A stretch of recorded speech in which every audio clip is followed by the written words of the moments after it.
एक दिन जरूर असली मुजरिमों को तख्ताए दार पर पहुंचा कर दम लूंगा।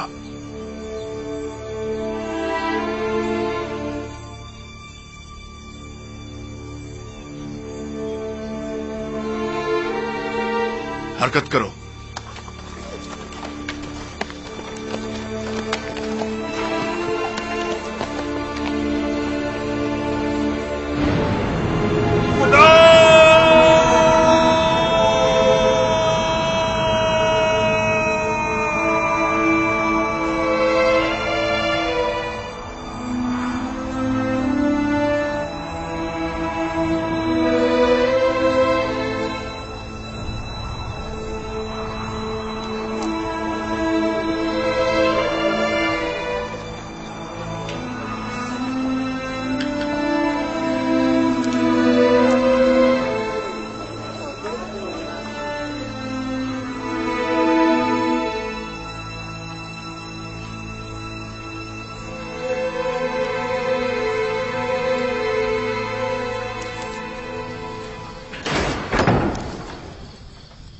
युजारसीफ कहाँ है?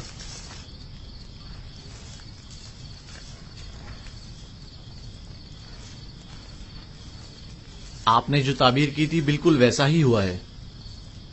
आप उपीस को मसलूब कर दिया गया। मैं जानता था। सुबह से उसी के हक में दुआ गो हूं। खुदा उसकी मगफिरत फरमाए। बीनारूस भी आजाद हो गया है और जनाब फरमा रवा के पास अपने साबका ओहदे पर बहाल हो गया है। इतनी सही और दकीक ताबीर आखिर कैसे मुमकिन है? ताबीर और पेशनगोई खुद से लगाए गए अंदाजों पर मबनी होती है, जबकि मैंने तावील पेश की है। आप उपीस और बीनारूस के ख्वाब की असल हकीकत को इल्म खुदा की रोशनी में उन पर जाहिर किया है। मैंने अस खुद कुछ नहीं बताया।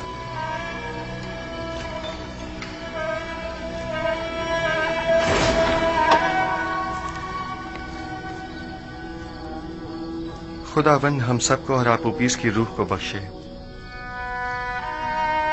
तुमने पेशेंगोई कैसे की युजारसीफ? सहर और जादू के जरिए या शयातीन के? वो निशानियां जो दूसरों के लिए बाइस हिदायत हैं, उनसे जालिमों को सिवाय ज़िया और खसारे के कुछ हासिल नहीं होता।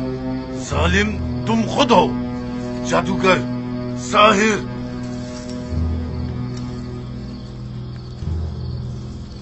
मैं इस कदर अहमक भी नहीं हूं कि तुम्हारे दावाए पैगंबरी पर यकीन कर लूं। हाँ, तुम एक पेशेंगोई करने वाले जादूगर से ज्यादा कुछ नहीं। हाँ तो जनाब युजारसीफ, कोई और नहीं ताजा जादूगरी और पेशेंगोई नहीं। तुम्हें कितने सालों के लिए कैद किया गया है?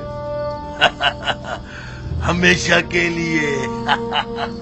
सावीरा एक फरामोश खाना है, इतनी जल्दी यहाँ से कोई नहीं निकलता। तुम नैनीफर अनकरीब इस जिंदान से रिहाई पाओगे। क्या कहा? उम्मीद करता हूँ कि जिंदान की इस कैद से रिहाई तुम्हें शैतान की कैद से भी रिहाई दे दे। सुना तुम लोगों ने इसने क्या कहा? खुदा करे कि युजारसीफ की ये बात सच साबित ना हो और तुम ताअबद यहीं पड़े सड़ते रहो। अगर ये पेशेंगोई सच साबित हो गई तो मैं तुम पर ईमान ले आऊंगा। मुझे यकीन आ जाएगा कि तुम वाकई मिस्र के सबसे बड़े शायर और जादूगर हो। मुर्दे सुना नहीं करते। पैगाम हक और कलाम सिद्क उनके मुर्दा दिलों में नहीं उतरता, और अगर निदाए हक सुन भी लें तो या तो पुष्ट कर लेते हैं, या झुटला देते हैं, या उसे सहर जादू का नाम देते हैं। आइए रूह आप उपीस के लिए दुआ करें। खुदावंद आप उपीस की रूह को अपने जवार रहमत में जगा दे और उसे बख्श दे और उसकी मगफिरत फरमा।